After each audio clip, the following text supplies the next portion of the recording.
Hello, this is David Baumblatt from Terabant Leadership. Thanks for joining. Feel free to put any comments in. We'll say hi to each other. Today's episode, we're going to be talking about feminism. And we're only going to be watching one clip, but it's very, very important, this clip, to show you, whether you can understand this or not, feminism is part of communism. That's why feminism is really not found in the non-Western countries. Feminism is real. I mean, you ask yourself, when it comes to women's rights and this and that, it's pretty much in the West. And on a base level, when you say women's rights, that doesn't sound that bad. But the point is we've given women freedom without responsibility. Not very good. Let me do a quick story here to see this. Let me see who we've got. And again, feel free to put any comments on there so I can see who's on there. Shane, I've seen some comments on here, Shane. Yeah, Shane, any questions about the book? Thanks for buying the book. I appreciate it. And yeah, let's go. So let me do this quick story. When I left in 2010 America, there are two facets of the American collapse that I didn't understand and I didn't predict, or I didn't explain why. But my premise remains the same. I mentioned it was these globalist corporations. It's becoming monetized. I said, what is the American culture? This is to a West Point buddy. We're having lunch together in New York City. This was like a matter of weeks or maybe a month before I left America. And I said, what's the American culture? And I remember saying this. I said, make money and have fun. And I said, that's not a really good long-term approach. And so I put the blame, and I still do, on these globalist corporations, these globalist entities. But part of this globalism, and globalism and communism are very similar, feminism and communism are very similar, is one, I didn't talk about racism. And I'll save it for another video, but if you said, hey, what do you think about the racism in America? I think I probably would have said what a standard white American man would have said there. You know, not a liberal guy, but I would have said, yeah, man, we got some racism in America. We got to work on it. And us white guys, we're privileged. I think I would have just, not overblown liberal, but I think I would have done the typical cuck conservative Republican thing, like, yeah, man, we got to do a better job on racism in America. So I didn't know what I was talking about. Feminism. After my time at Harvard, there was an experience that I was having at Harvard, because Harvard is an absolute cauldron for feminist superiority. I mean, they if you could even understand, I'll tell you some stories, but in Harvard, it was just, it is a machine factory to pump out feminism. So feminism is very strong at Harvard. And I got a really strong dose of feminism when I was at Harvard. And I just started to think to myself before I left America that, I don't know, because before I was like, yeah, man, feminism, it's all about equality, us men, we got to give women more rights. We've been, it's the patriarchy. So again, I was the typical cuck. But after Harvard, I was just starting to think that maybe feminism isn't what it was about to be. Meaning I was still probably, I went from pro-feminism to I was getting in that neutral territory, like, I don't know. Well, then after China, it's evil. It might be where someone would look at, I don't want to change the subject so much about World War II. Yeah, my stance is we don't know the truth on World War II. End of story. And I'll do a story on 9/11, me and the FBI, where I found out we don't know what's going on in 9/11. You think if we don't know what happened in 9/11, do you think we happened in World War II? So it's the same thing about that same thing in terms of feminism or racialism, that feminism, I just started to question that. I don't know if this is a good idea, but okay, man, I'm all about women's rights. Don't yell at me, man. I'm a cuck. So I was more just starting to get on the fence of feminism. Well, China changed that. So what I want to do is, I'm just reading the comments. Only question I have is, yeah, I'll do it. So Shane read the book. Man, I should have listened to that guy. He was in it. So Shane just asked about, I think it's on there. I don't want to change the subject, but it was in my book. Never should have told the FBI. I'll tell you, these people, and something that I could tell you the difference between about government and the private sector is America really never became great for the government. I believe, like, we're going to get back to the feminism. I just want to answer this question on the book, but it relates to leadership. And that was, in the book, there was a story where there was a senior FBI senior agent. he was sort of, we have sort of like a Jedi relation. It's kind of common in the intelligence community where someone takes you under their wing. He had a lot of experience, and I didn't take his advice. And part of the leadership lesson to kind of explain that a little is, if you think about what made America great, it really wasn't the government. Now, sure, there are things that the government did. I mean, let's face it, if we didn't win World War II, which again, I don't believe we have the truth in World War II, we wouldn't have a superpower. You know, there are many things the government could do. An FBI agent getting your daughter who was kidnapped, a fireman rescuing you out of a burning building. We get it. I still believe in the values of a government. But generally speaking, why do people want to live in America? It's the freedom. It's also the economic prosperity. It's the private sector that really made America what it is.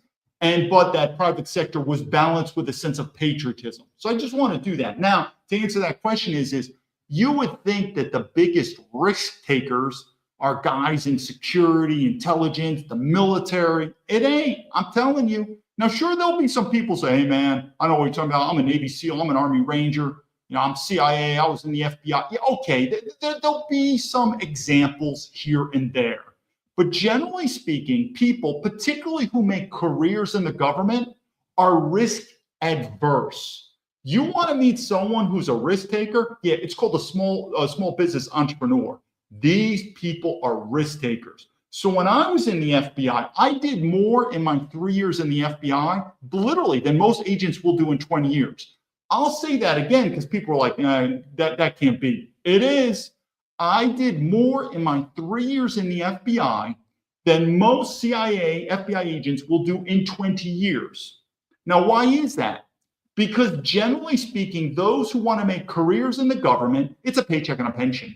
And if you do well, or if you don't do well, you get a paycheck and a pension. They really don't care. It's the same reason why retired FBI agents don't really care about my story. Because think about it, either I am a true terrorist, an enemy of the state, the FBI should be arresting me, or maybe I'm innocent. They don't care. It's really a paycheck and a pension. And a lot of people make careers in the government maybe because they're not smart enough, they're not risk-taking enough, and maybe they're not hardworking enough to go in the private sector. I don't want to change it, but I think a person who's a really good hero in the American lens is Pat Tillman. I know I'm not changing the subject, but he truly joined the military because he thought we were at a war on terror. And whether you knew this or not, he was already getting out of the military. He knew it was horseshit. And he's like, you know something? I'd rather play in the NFL. And a guy like me, I think sports is overrated. But probably going back in the NFL would have been a much better time than hanging out with the fucking dipshit Army Rangers. So I say again is,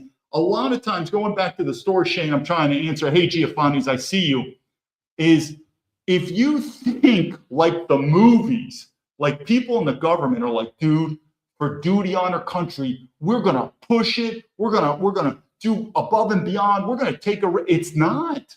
No way. The risk takers are in the private sector. I'm not talking about the corporations, because guess what the corporations get? They get bailed out by the government. Remember the banks getting bailed out? So I'm not talking about these big, heavy corporations like the corrupt Boeing Corporation I work for, like Amazon. I'm talking about a small business entrepreneur. That's risky. It's very risky. He's putting his family, his money, his life on the line. If that business doesn't do well, it's a very, meaning there's no safety nets like in the government. That's what I'm saying. I don't know what those FBI grifters, the whistleblower grifters were doing, but when I was in the FBI, it took a lot to get fired. Again, I was never fired. I was never pushed out. I've never done anything. I mean, you have to do something, at least my time in the FBI, you got to do something pretty illegal to get fired from the FBI. And so people like the government. Why? It's kind of like, reminds me of communism. They say in China, it's the 铁腕国, 铁腕饭, iron rice bowl. 铁 iron, wan, or wan is bowl, and fan. 铁腕饭, iron rice bowl. That's how they looked at communism, meaning their job. So when you worked in a communist company or communist corporation back then, your pension, your paycheck, it's like the iron rice bowl, meaning every day, man, is food. Like you don't have to worry about it. That's people in our government. And I'm gonna do more videos on our government, but it really sucks. I mean, and what did I say? Donald Trump is still, I believe, the best president in my entire lifetime. He never worked in the government, and he deserves that claim to fame. He is the first president in the history of America where he became president without one, never being prior politician, government, or never having in the military. Because we've had some presidents like Eisenhower and General Grant. They weren't politicians, but they were military. So Trump never served in the military, never served in the government, purely the private sector. What do I think about that? Pretty good. I think a lot of people in the military are overrated. Look at us. We have no bonds. The military people don't care about each other. It's like the FBI. It's a paycheck, it's a pension, and they really don't care. And I realized that was another reason why I need to get out of the government. I'm just not geared to work in the government. Similarly, you could kind of say like Donald Trump, he's like, I'm not a politician. I never was. I never want to be, because a politician really sounds like a dirtbag. And it's a shame, because before we give credit, particularly say to a military officer who served the country, but a lot of these military officers who have leached off the American taxpayer for 20 plus years, I think a lot of times are shitbags. And I think the number one thing to do with our government is to defund it. I'm not saying 100%, but I've said many times, I think the FBI and the CIA should be defunded by 50% today. Today, 50% need to be termed. We don't need them. We don't need all these people. They're not helping us. So I'll do another story on that point, Shane, but it really comes down to, if you think because of Hollywood that our government, now again, there are going to be few stores, like I'm telling you, I mean, there could be stores where there was a hostage rescue, special operations where military guys are putting their life on the line, undercover operations in the intelligence. I get that. I get that. There are going to be some particular operations where, wow, they put their lives on the line and they should be thanked. But generally speaking, especially when you get to management, and what is management? Well, in the military, that would be the officer corps. And then in the FBI and the CIA officer, it's really bureaucracy. It is so bureaucratic that is beyond belief of any private sector. And these people are just, they don't care. Because again, if they do a good job, if they do a bad job, if they take a risk, if they don't take a risk, they just want to get their paycheck and pension. So what's the smart thing to do? Don't take risks. Don't think outside the box. Just follow the orders and just get your pension and paycheck. And that's what I was told to me by my Yoda. But it just, I guess you could say I didn't believe it was that bad. Oh, it is. It's bad. I mean, look at Kash Patel. How's he doing? Shit.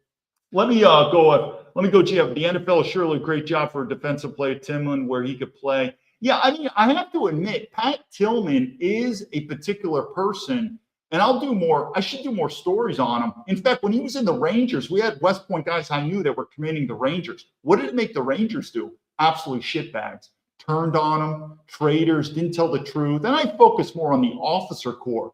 But you had a guy named Pat Tillman who had a great career. And again, I'm not big in the NFL. I don't watch that bullshit. But here's a guy who did turn down a lucrative monetary money. It doesn't matter if he was in the NFL. We'll just say he was rich. He had a good life in the private sector making money.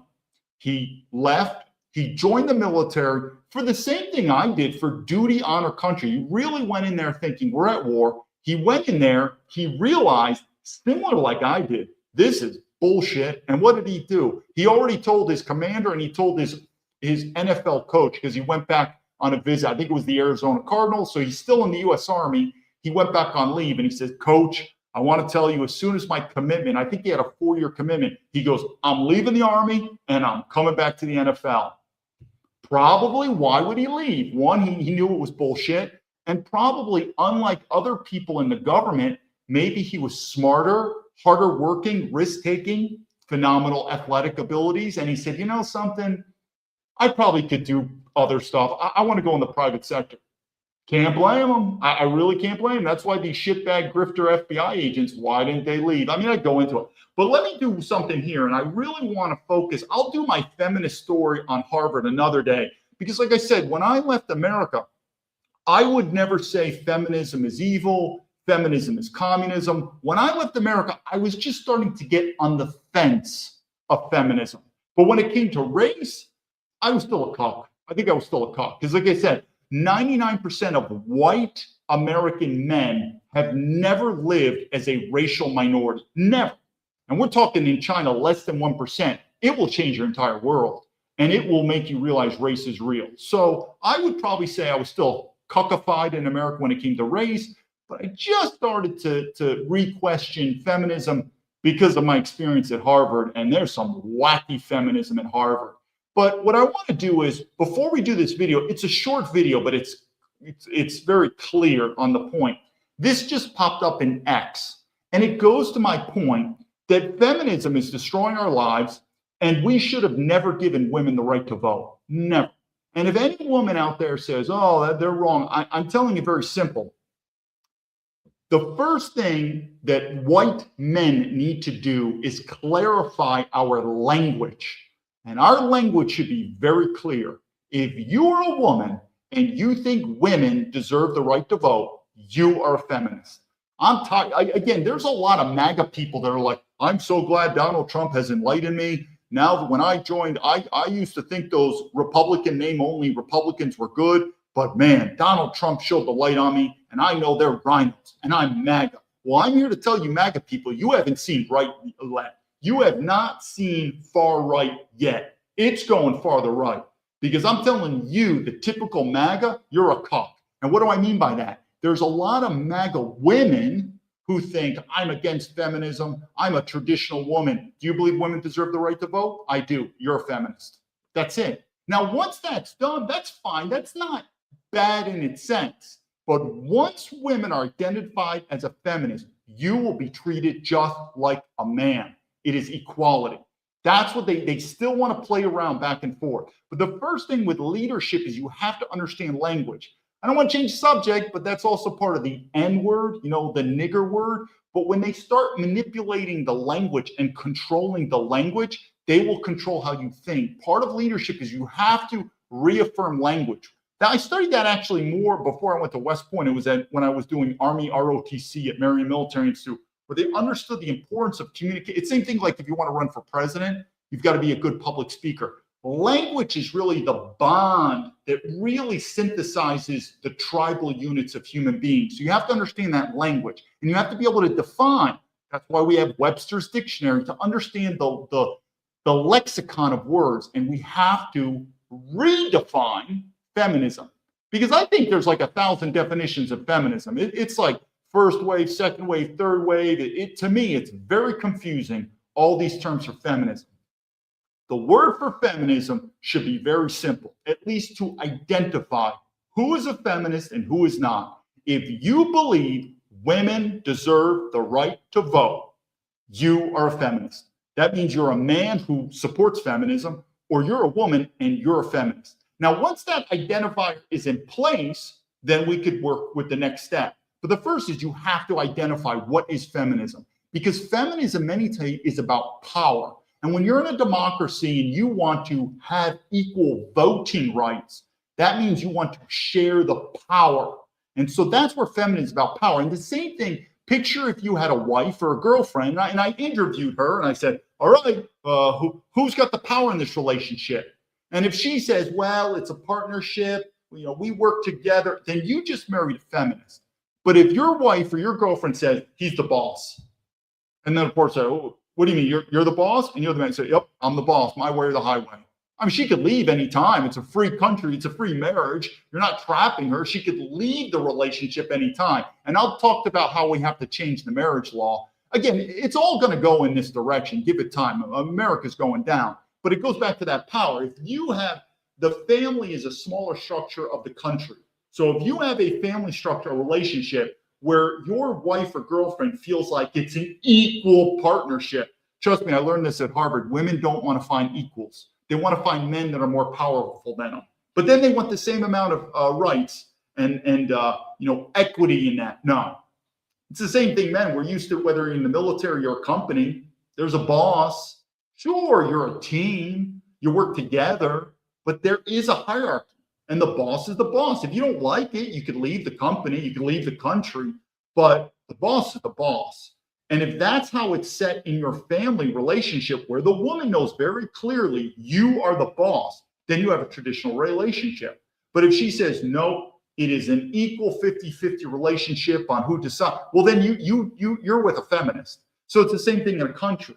If the women want the same voting rights as men, then we live in a feminist country. If the women don't. So that I won't go into it. I want to show you these clips. So the first is we have to reaffirm what is a feminist and what is not. Because there's a lot of these MAGA women that are portraying themselves as I'm traditional. I'm a MAGA woman. I'm conservative. Do you think women deserve the right to vote? Yes, you're a feminist. I get it. You vote for Trump. I get it. You want to call yourself MAGA. That's fine. Do whatever you want to do. But you are a feminist. And if you're going to go into nationalism, we're not into feminism. Not at all. And the best way to destroy feminism is to treat women like men. Because under feminism, there's no more men. There's no more women. It's just human beings. And if you treated them equally, well, then you'll do it. And this video today is going to show you, because what it's about the draft, the military draft. How many men out there with common sense really think that if there's a war, these women are really going to get drafted into the military and then do the same jobs as the men? We're talking front line infantry. You really think that's going to happen? And if women are not willing to do that, well, they don't deserve the right to vote. Because I say again, men understand the basic principle of leadership. Where there comes power, there comes responsibility. Women, we know in Western, they want all the power and they don't want any of that responsibility. And that's another reason why America's fallen. But if a woman is willing to take the full responsibility of it, that's fine. Rarely do they do. I don't know, 5%. Most won't. Let me go quick to questions here and then we'll see. Listen, yeah, they're not changing. These people. Here's another thing, gentlemen. I spent a total of 11 years in the military before I was in the FBI. I did 6 years at military colleges, which is, I could do stories on that. It's sometimes worse than the military. And I did 5 years of active duty. Obviously, I graduated West Point. So I've got a lot of military time. And of course, the FBI too, in terms of that. How do I think women are performing compared to men in these national security type of organizations or agencies compared to men? I don't know. It's like a professional boxer fighting against some yo-yo karate guy. I don't know what the comparison is. It's like kindergarten kids versus high schoolers. Can you give me an example in the history of mankind where the women were the military soldiers? I can't think of any. And if there's a fluke, meaning, and even women don't want to do it. Women expect men to fight and die to protect them. Even the feminists, that's another reason what I was learning at Harvard. I was like, this is not making sense though. Why you're a feminist and you expect men to fight and die to protect you? Doesn't make any sense. That's why this feminism is a bunch of bullshit.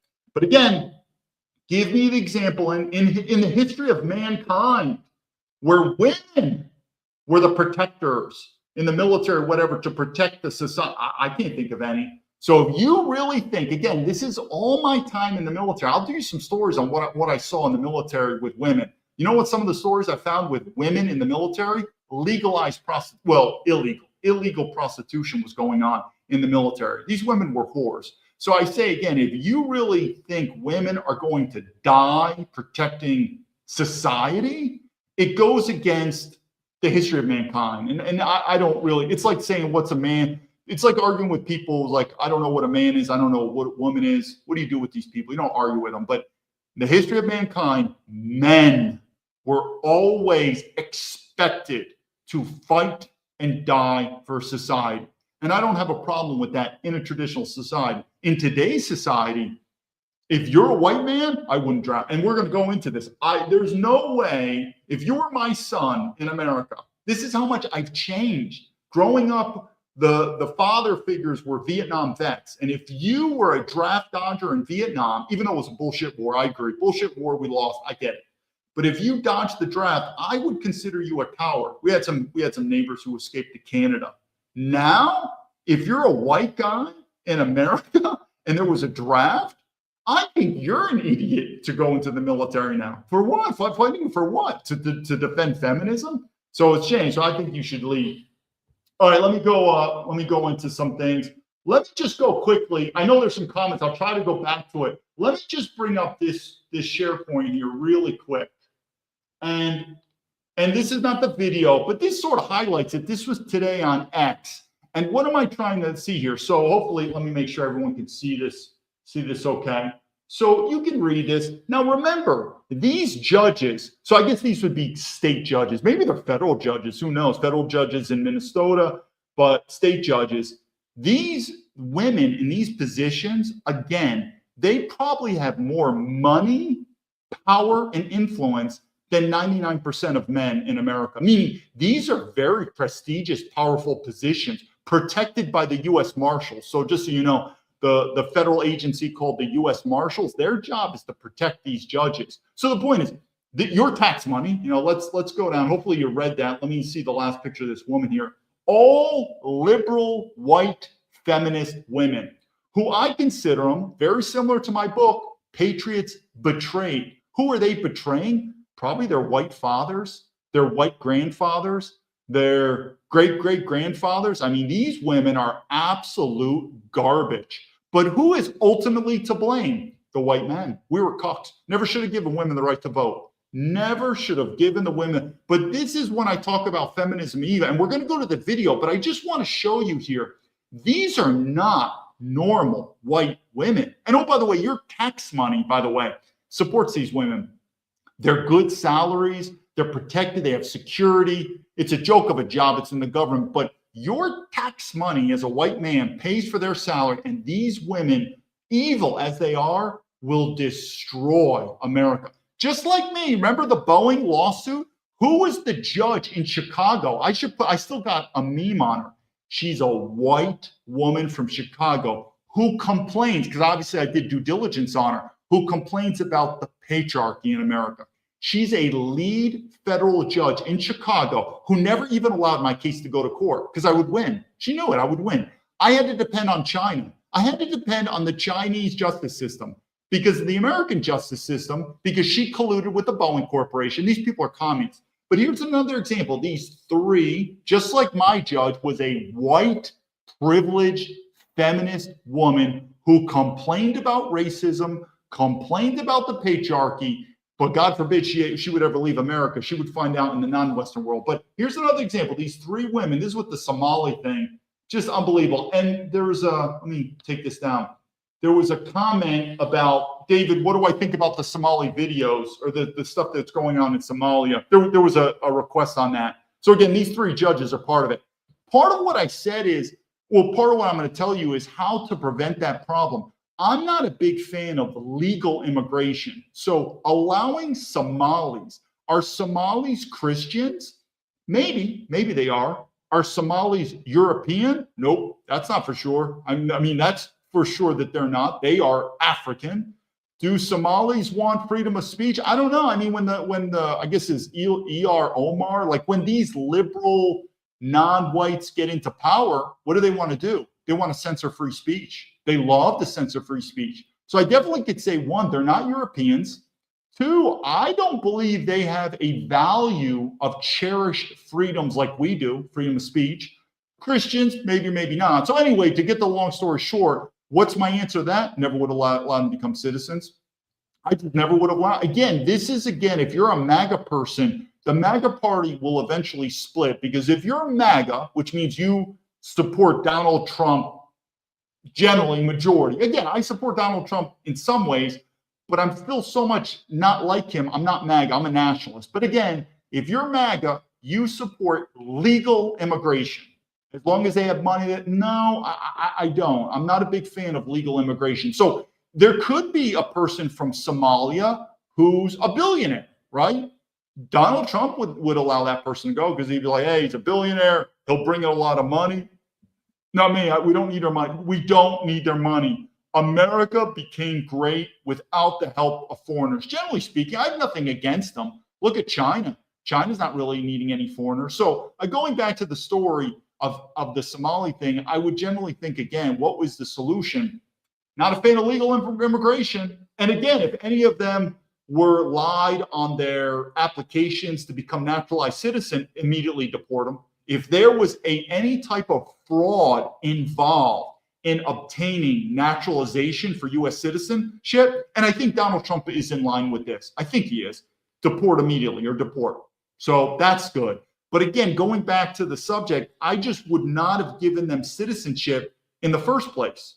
I don't understand why. I mean, maybe the solution is to help Americans make more babies, right? I mean, we're talking Americans, European Americans, but again, I get it. We have other Americans here that are non-white, but generally speaking, we need to come back and become a European country again. So maybe if we have population issues, instead of importing people, perhaps, and yes, this would be also an economic, to allow Americans the ability to afford a family. Maybe that's the solution. So again, hopefully that answers that thing about Somalis. I just think, one, if they came here through any fraudulent means to obtain a U.S. citizenship, that's fraud, deport. Two, though, again, when it comes to MAGA, not a fan of legal immigration. Having people from Africa immigrate to America, I don't know. I would say make Africa great, meaning if you're an African person,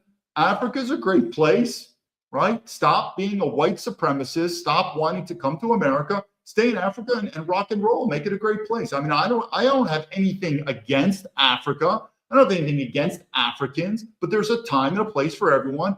Africa is your home. And again, white people, our place is Europe. And again, America, I could do another video on the Native Americans in America. I get it. I understand your point. So hopefully that answers that. Let me see some quick questions, and then we're going to go to the video. It's a short video, but it hits it so hard with 2 points: feminism and how evil it is. It's more evil than many people think. I'm looking at Shane. The number one reason men of my age will rebel, we can't afford.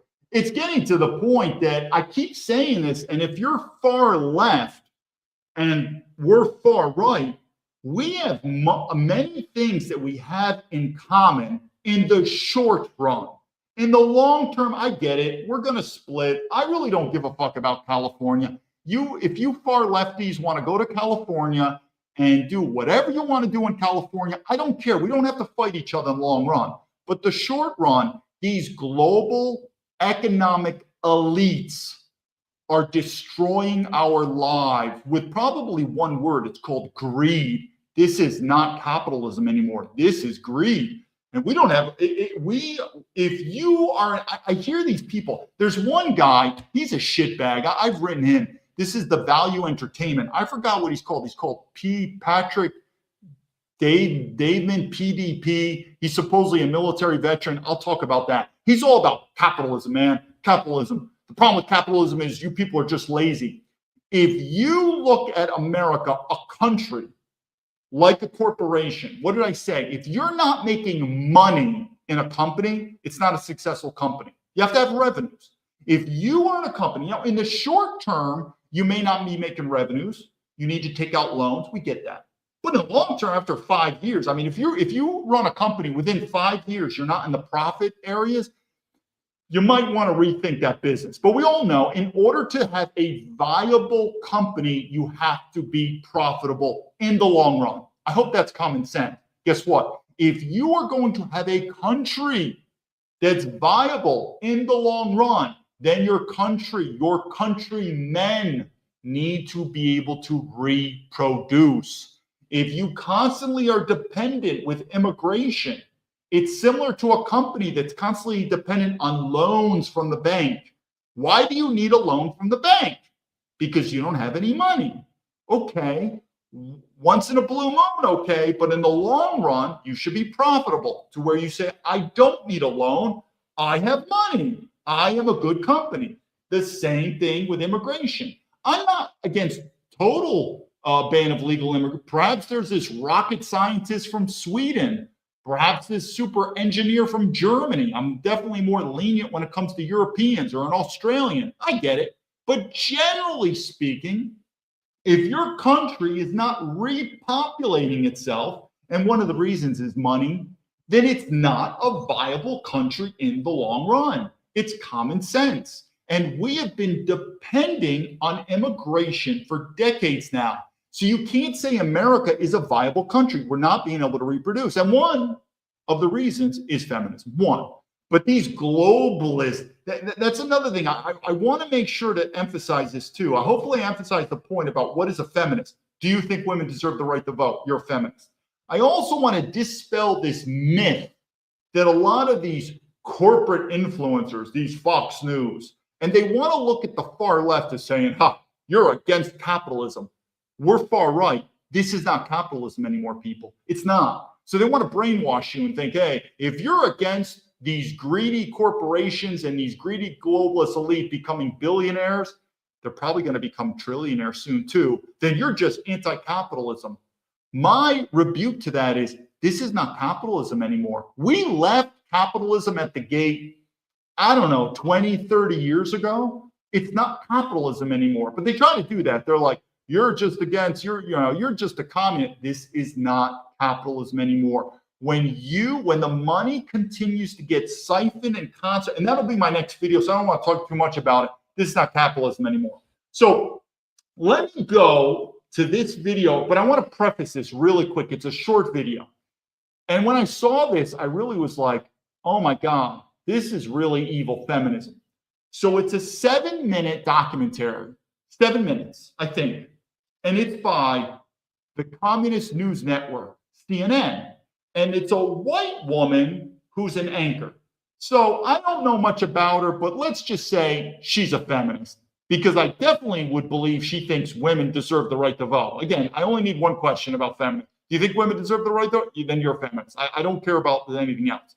But she is a pretty, I forgot her name, but she's a famous CNN anchor, white woman from America, and she's doing the report. So we could just safely say she's a feminist.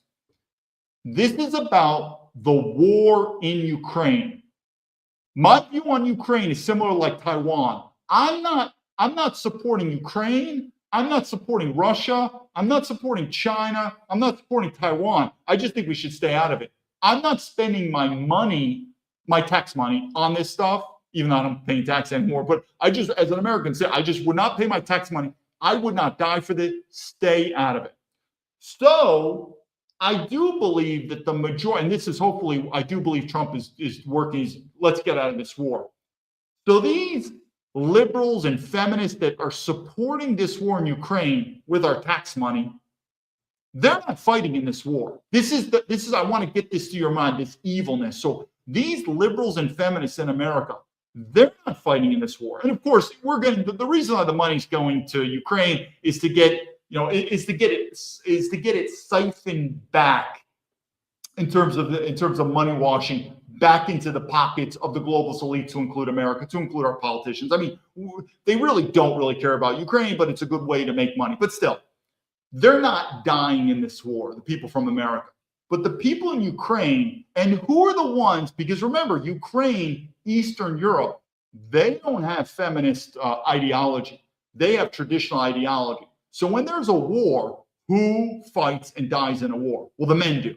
Where are the women? I could tell you many stories too of these whores, these Ukrainian whore women that are marrying rich men, leaving, partying. They don't give a shit. They're not in the fucking war. But these Ukrainian men, they're being drafted into the war. And that's something that I think the normal American man, you don't understand, because you have to go back to the Vietnam War, the last time we had a draft. But you ask yourself, if there was a draft today in America, how much of this bullshit politics is going to go out the window? Like feminism, it's going to go out the window. Even Vietnam. Did you hear about the feminists arguing that it was unfair that only men were drafted and not women? Didn't hear about it. People say, yeah, but that was in the 1960s, 70s. Feminism wasn't strong now. I can tell you right now, if there was a draft now, I'm telling you, they don't care if the men are going to die. The women will not go. So again, what you're seeing right here is just a snippet of a possibility that would happen in America, where there would be a draft. The men, you're going. And all these feminists that you hear about, we can do it, equality, they will be nowhere to hear. They will not go and fight. And the moment you try to make women join the military through a draft in America, there'll be an uproar. And there will also be these MAGA cucks who say, I don't believe women should have to fight and die for a war. They can still vote, though. I think men should have to fight and die. And they'll expect us, these MAGA cucks will expect men to fight and die. The women will stay home while they're fucking all the niggers at home. And then they still want to vote and get all the money. But you'll see that. And I say again, the definition needs to be very clear. Either you believe women can vote or not. And that's it. Feminism not. Let's watch this video. It's really quick, but it really paints a picture of the extremities of what some men will do. And the video is a lot about Ukrainian men dodging the draft, escaping. Now, again, when I was younger, I would call them cowards, like Vietnam escaping to Canada.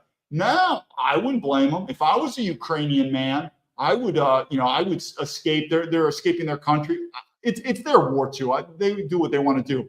But the feminism in America, no one's ever said about one, don't they think it's inequality that why aren't the women in Ukraine also being drafted into the war? Or two, they're supporting this war from America, but they're the ones not dying in this war. Think about that. So all these people in America that support the war in Ukraine, and there you are as a Ukrainian man thinking, man, I'd like to kill these fucking people because I'm the one who's going to get drafted into this war, none of these Americans. So again, my stance on the Ukraine-Russian war is not our war.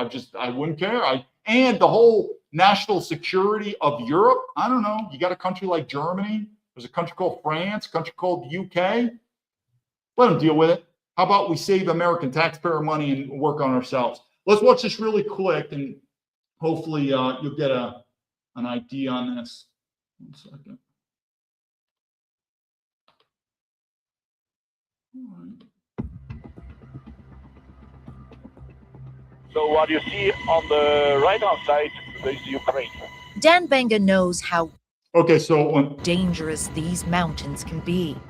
He and his team have rescued hundreds of Ukrainians who tried to cross them. They don't have Okay, so this is the white sea. I don't know her name. I've seen her around before, but let's just say pretty confidently she's a feminist. I'm willing to stake my life on it. She's a feminist. So from a feminist view, let's see her views. You would think a feminist would be like, I think it's unfair that only the men in Ukraine are drafted and not the women. And of course, CNN, they support the war. So, meaning two things a feminist could say. Either one, women should get drafted, or two, maybe just end the war. So no one gets drafted. But these people like the war, and they only want men to die. They don't want the women to die. And this is the evil of feminism. They don't have experience, and they don't have professional equipment, because on these mountains you need professional equipment to be alive. To survive. The Carpathian Mountains that cut along Romania's 400-mile border with Ukraine have become a deadly magnet for Ukrainian men fleeing conscription at home and seeking freedom in the EU. You can see how steep these mountains are. It is frankly astonishing that up to 100 Ukrainians are making this crossing still every single week. The risks are huge. Since Russia's invasion in 2022, the Salvamont Mountain Rescue Service has carried out countless perilous missions that have saved 377 Ukrainian lives. The longest operation lasted nearly 6 days. Not everyone makes it. The Romanian border police say 29 Ukrainians have died crossing the mountains and the Tisa River that separates the two countries. This is a job we were prepared. We are training every day, and this is a job we are doing. It's not about being Ukrainian or Russian or American. It's about being human. A human being. Yeah. So if you could deliver a message to the men of Ukraine, would you tell them, stop trying to cross through these mountains? It's too dangerous. She would prefer stop. And again, this is where the feminists, I bet you in some ways these feminists look at these men as cowards. But again, they're feminists and they don't have a problem that the women aren't drafted. But God forbid, if you're a man, you get drafted and you flee. It's just, you'll find that in leadership, I'll stop it later, but you'll find that when it comes to compassion, don't fool yourself. There is a theory that women are more compassionate than men. That's not true. There's many studies, it's not true, but this liberal feminist woman who should support women getting drafted. Now, I'm traditional. I don't support women getting drafted, but I don't think women deserve the right to vote. But notice, ask yourself, how much compassion does this feminist have that only the men are drafted? and not the women? I really can't say don't cross the mountains. I can say take care of you. It's a lesson that Dima, who asked us not to reveal his identity, learned the hard way. He made the crossing shortly after receiving his draft papers early on in the war. Things quickly went wrong when his group got lost. Минус 20, без еды, без воды. Без воды? Да, No water? No. No food? снег только. Just the snow? 20 километров шел босиком. Я понимал, что у меня как бы проблемы с ногами, но на то время я не чувствовал. Почувствовал только тогда, когда уже был в больнице. And then did they have to remove all the toes? Да. Да, если бы меня не нашли, там еще 2 часа, спасатели бы... Я бы с вами сейчас не разговаривал. Stories like Dima's have done little to stop the flow. According to the Romanian border police, more than 30,000 Ukrainians have entered the country illegally since the war began. Martial law prohibits eligible men between the ages of 23 and 60 from leaving Ukraine. Many see crossing these mountains as their only option. Numbers are down from their peak in 2024 when the mobilization age was lowered to 25. But even now, as winter sets in, the crossings continue. Саме тут перевірений, безпечний, надійний, швидкий вихід за кордон чоловікам. Саме з нами. For those who can afford it, some smugglers openly sell their services on TikTok and Telegram. 9,000 euros to get to Moldova, 12,000 euros or around $14,000 to Romania. Artem, as he calls himself, says he helps facilitate these escapes. We rescued, I think, more than 600 people. I find it really interesting that you use the word rescue. Of course, because I see this situation like that, and I think we rescue people. Again, think of the compassion. Think about these men. I get it. Some of them, they don't want to fight. And who knows? I'm not a Ukrainian. They might think, just like Americans, our government's corrupt. And they said, fuck this, we're leaving. And I'll tell you, that crossing is very dangerous. I've got a Russian friend who's, I'll do the story later. He's talking about he might have to get drafted. He's former police, so that way he did his service time, might get called. But anyway, to do that crossing over the mountains, that's pretty dangerous. You literally putting your life at risk.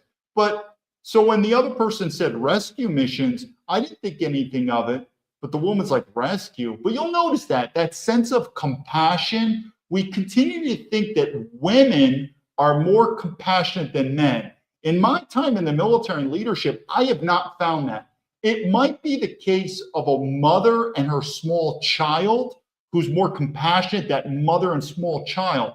But in the realm of leadership, I found that women actually to be less compassionate than men. Who just want to leave to build their future. And what do you say to people who view you and who view those who are trying to leave as traitors? Where the fuck did that question come from? That's an interesting question. What, to Americans? I guess the only people who consider them traitor would be the Ukrainian government that's leeching off our money. But what an interesting question for an outsider, an American, to voice. Do we think they're traitors? Because man, she's like, you need to get your ass back to Ukraine. You need to fucking die. I mean, like literally, that's a very interesting question from an outsider foreigner to point to the Ukrainians. What do I think about them? I don't know. It's their country. Do it. You know, meaning you want to serve. You want to leave. I don't know. I would be very neutral to say what it is because I'm not a Ukrainian. My loyalty is not to that government. So you figure it out. Take care about them, to be honest. I help people. I save people. Ukrainian authorities see it differently, faced with a manpower crisis as the war heads towards its 5th year.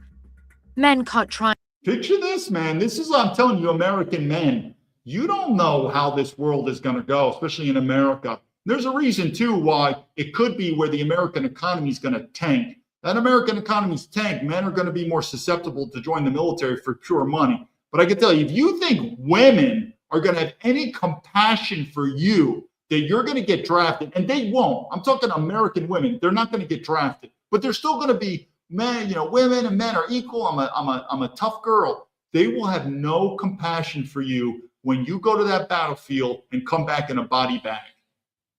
Trying to leave the country illegally are rounded up. Some have reported being mobilized shortly afterwards. Hi, Victor. How are you? 34-year-old Kiev taxi driver Viktor Pinchasov has just crossed into Romania. I'm glad you're okay. You Yeah, survived. How long did it take you? 5 days, 4 nights. 5 days, 4 nights, walking through the mountains. Yeah, 3 big mountains. He says the journey was tough, but the decision to leave was easy. His 5-month-old daughter, Ava, is in Switzerland, and he has little faith in ongoing negotiations to end the war. Do you believe that there is going to be peace? No. No. I want to believe, but I see nobody wants peace. What's the most important reason you left? My daughter had freedom. I want to live and understand that I'm free. I can go, I can live in prison. I'm free man. It is a bleak outlook shared by many Ukrainian men, willing to leave their homeland behind to take their futures into their own hands. Clarissa. All right, let's just look at that a little bit different. First of all, my stance again on the Ukraine, it's their war. And perhaps if we didn't fund the Ukrainian war, perhaps it would be over quicker. True, that would mean Russia would probably win. It's not my fight. It's not my fight. You know, all these Americans, again, it's like these women. All these Americans are like diehard. We have to help Ukraine. Well, send your own personal money and you go to Ukraine and die. I mean, at the end of the day, I'm not going to send my money, meaning tax money, to Ukraine, and I'm not going to die for the Ukrainians. So, but if we stopped funding the Ukraine war, it would probably stop pretty quick. Now, if the Germans want to fund or the UK or let the Europeans deal with it. But either way, these Ukrainian men going out on the battlefield and dying, I'm telling you, notice anything from the American women about why aren't women getting drafted? It's not. Again, go back to our last draft in Vietnam. Nothing about feminism saying, hey, it was unfair that men were drafted. Think about it. It's a pretty harrowing thing if you're a young 18-year-old boy and you don't want to join the military and you're forced. You're going to go to jail or you're going to go in the military. It could be a pretty harrowing experience. And then to the women, have a good day. Again, in a traditional society, that's fine. What is traditional? Women don't vote. Women don't vote. And I think it's going to take, like I said, I keep saying, when is the change going to be? You have not seen anything yet on how bad it's going to be. But it's good to let Americans, because I'm older than you, so I was never directly understood the draft, but at least I indirectly understood it because it was my father's generation. So we would go to houses and, hey, yeah, and oh, were you drafted? No, I wasn't drafted. I volunteered for Vietnam. I was drafted. So I got a lot of indirect information experience of what it was like for a draft. But the younger generations in America, you probably don't know anything about it except maybe watching some movies on Vietnam or whatever. So that thought of being drafted, it's very strange to us. But just think about it. You don't think it's going to happen? You don't think wars are coming? They always do. They always do. And then ask yourself, these feminist women, do you think they're going to get drafted? No way. No way. And even if they do get drafted, they'll go into some administrative military support. They're not going to go into what's called combat arms. So what do I think? Then women don't deserve the vote. And it's going to get that way because our system isn't at that level of being, you could say, destroyed and collapsed where you're really feeling it. But when you do, you are going to see how much the divide is between what people say and what people do. And a lot of this stuff, it's going to be horseshit. They're not going to do it, particularly with feminism. And I say again, feminism is part of communism. And it's one of the areas that is destroying America. And they think it's some fringe thing that only, a bunch of angry men want to talk about. I mean, I'm living in China. There's no feminism here. I just see it. It's so obvious. And it was interesting about the judges with the Somali issue. I mean, this feminism is just, it's spread everywhere. And it has a lot of these same things. Anti-white men, give women power, but don't give them responsibility. Men, we subsidize them. It just doesn't work. In the long run, this will be one of the criterion factors of the collapse. I have no doubt about it. Men are going to look back and say, why did the American empire collapse? One of the reasons is feminism. Because let's face it, one of the reasons is we're not reproducing. You're telling me feminism is not one of the reasons we're not reproducing? Of course it is. We know that. I mean, just think about this. And I'll go to the questions and we'll end it here. Ask yourself, how would America would be if only men could vote, not women? Or the flip side, only women could vote and not men. Just think about that. Think if only women can vote in America. Men, we are not allowed to vote. What would this country be? And we're going to say we assumed that only women could vote starting, we'll say 30 years ago. So 30 years of America where only women can vote and not men. Or only men vote. What does your part of leadership is believing in your gut instincts. Now, the reason why it's an easy question is go back into the history of mankind. The history of mankind it's always pretty much been men were in power. So we do have history on our side that, that's how it was. The Roman Empire, all throughout the histories, men have always been the leaders. So it is a safe option to say, well, if only men can vote and women couldn't, that's sort of how it's been through ancient times. So we kind of got here, it's been working a lot. Women, though, that would be a radical shift. Only women can vote and not men. But now what does your gut think say? Think about, go from a country to a family now. Ask yourself, how many family units, we're talking a husband, a wife, and children. How many family units do you know where either one, the man is the boss, two, I guess they sort of share it. That doesn't work. That's horseshit. They share. Or three, the woman is the boss. I'm going to assume there's not many marriages where the woman is the boss, because if the woman's the boss, she's a feminist. She probably has cats. That's what she has. So, but just try to ask yourself that. Think about, instead of a country, because that gets more complicated, think about a family unit. And there's three scenarios. The man is the boss. Again, history is on our side. That's how it's pretty much always been. That's how it is in China. It's kind of always been for thousands upon thousands of years. So that's a safe bet. If the man is the boss, it's probably a safe bet. But maybe it's not the best. Maybe the best is when they equally share, or maybe the best is when the woman is in charge. What do you think? What's your gut think? You've probably seen relationships. You've probably seen boyfriend and girlfriends. You kind of know. You look at your buddy like, I think she wears the pants in that relationship. What is the batting average? What is the success rate in these family units? The woman's in charge, the man's in charge, or they share it 50-50. I'm willing to put money on it that in general, the most successful relationships in the long run, it's not like I'm a genius. I'm just looking at the history books. The man's in charge. I'm willing to believe. I believe where the woman is in charge, they will either one, they don't even get that place. A lot of these women can't get married because people don't even want to get married, or it's divorce, or they're living with cats. But if I'm wrong, let's look at the statistics. That'd be pretty interesting. So again, even in a family unit, in a country unit, what if the women were running? It doesn't show. So what I'm trying to say is we've been giving women more and more power through the decades. I mean, the amount of power that women wield now than 100 years ago is on a different scale. Women now are OnlyFans. They could be a prostitute. They could be a whore. They could be politicians. They could go in the mill. I mean, they can do whatever they do. So women's power has increased exponentially through the decades. How's our country doing? Well, I mean, my whole spiel in terms of this, coming out writing the book is I believe America is going to collapse. And I do believe that is one of the significant elements of the collapse is this feminism. But you do have to admit, and here's what's interesting too, is we've been giving women more and more power through the decades, but guess what? Are they more grateful or are they more ungrateful? They're kind of more ungrateful for it. So something's not working out in this or that. Let me go back to the final question, then we'll end it here. We're looking at IG findings. I see you maybe in the leadership and the activist groups are not permitted.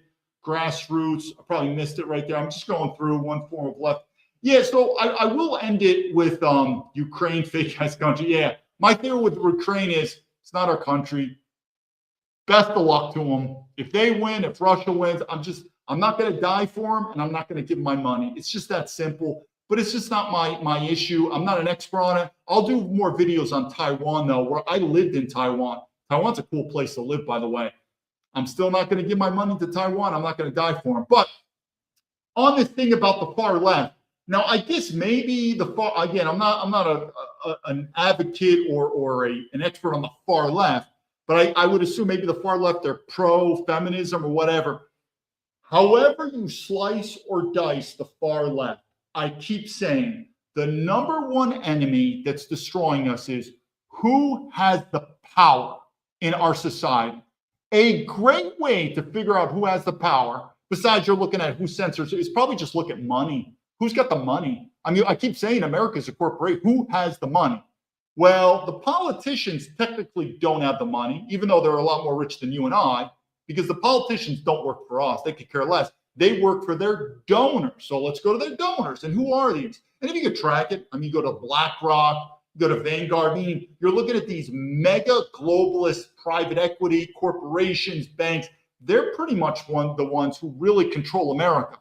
Then ask yourself, the far left and the far right, are they just destroying me, the far right, and not the far left or the far? No, they're pretty much destroying both of us. They really do. They really don't care about either one. And so I keep saying that the far left and the far right, we are not enemies. In the long run, yep, we're going to probably end up splitting, and I could care less. I told you that. Then if you're the far left, take California and best of luck with you. That's what I say. But in the meantime, stop wasting your time, money, and effort fighting against the left. Same thing with these dumb MAGA people. They're like, the people that are destroying this country are these liberals. Oh, yeah. Like these pink-haired feminists. Like I told you, these pink-haired feminists or these homo boys are really running the world. Think about it. Who gave these feminists power? Feminism was all about the money anyway. The corporations wanted to get the women out of the home and get them in the workforce. So meaning, do you really think women got this power for themselves? Meaning they're the enemy? No, they didn't. These women, I'm telling you, I've been in the military where I've seen these tough military women. They're still women at the end of the day. You smack them in the face, they're going to cry like little whores, and they want to suck a big cock. At the end of the day, they're not that much different genetically from other women. So how did these women get powerful? It's not because they're evil, but it's sort of like little kids. Think about it. If a little child is spoiled by their parents, they could grow up in certain ways. It depends what the parents do. So who are our parents? Like it or not, these globalist corporations and banks that control us with their money, outside influence. And they have, you could say, mind-controlled women, or just like these leftists say America is a racist country. But it's sort of like who's pulling the strings. So again, it's not that these women ever really were evil or dangerous that ever destroyed us. It's the ones who are really controlling us. And that is exactly why I left America. I mentioned that. It's these corporations. They don't care about us, and they don't really care about the women anyway. They just want to make more money. And if these women don't make babies and be happy and die a miserable life with cats, they don't care anyway. So I keep saying that. To the far left, these multi-corporations, they don't care about you. And if you're far right, this is not capitalism anymore. So don't believe in this bullshit like, well, if you're against this, that means you're not, it's not capitalism anymore. So again, I do want to end it though. This feminism is a major problem, because if you put white men and white women against each other, which it is, well, it's a tough way to make a family. It's a tough way to make babies. And that's a great way to destroy the country. And that's what I kept saying. What's going to destroy this country is from within. It's not going to be China or Russia. And if we don't reproduce, well, that's it. We destroyed ourselves. And feminism was one of the reasons. Okay, let me go. If there's any more questions, I think that's it for today. Like I said, I'll do the story when I was at Harvard, another story about the feminist movement. But like I said, when I left America in 2010, I was definitely still brainwashed when it came to racism. Feminism, I was just starting to get on the fence. And like I said, as I've let you'll see it, feminism is part of communism. It's evil. And the best way to first defeat your enemy is to know who your enemy is. And one of the ways to do it when it comes to feminism is very simple. If you believe a woman deserves the right to vote, then you're a feminist and she's a feminist. That's fine. But she wants equal power. It's all about power. And because of that, she should be treated like a man. Because feminism wants you to believe it's no more about women, it's no about men. We're all human beings. We're all equal. All right, have fun with that. And if you treat women equal and give them equal amount of responsibility, they will be the ones who say, we don't want to do this anymore. It'll be women. It'll be women that say, we don't want feminism anymore. And you'll see it, you're hearing it now. They want to be protected and provided by men. That's fine. You don't vote though. It's the same thing in a marriage. That's fine. I will protect you. I will provide for you. I'm the boss, not you. Either way, give it time. You're going to see it. But this system's going to go down. And one of the reasons is about feminism. This is David Baumblatt from Patriots Leadership. I appreciate your support. Until then, lead to victory.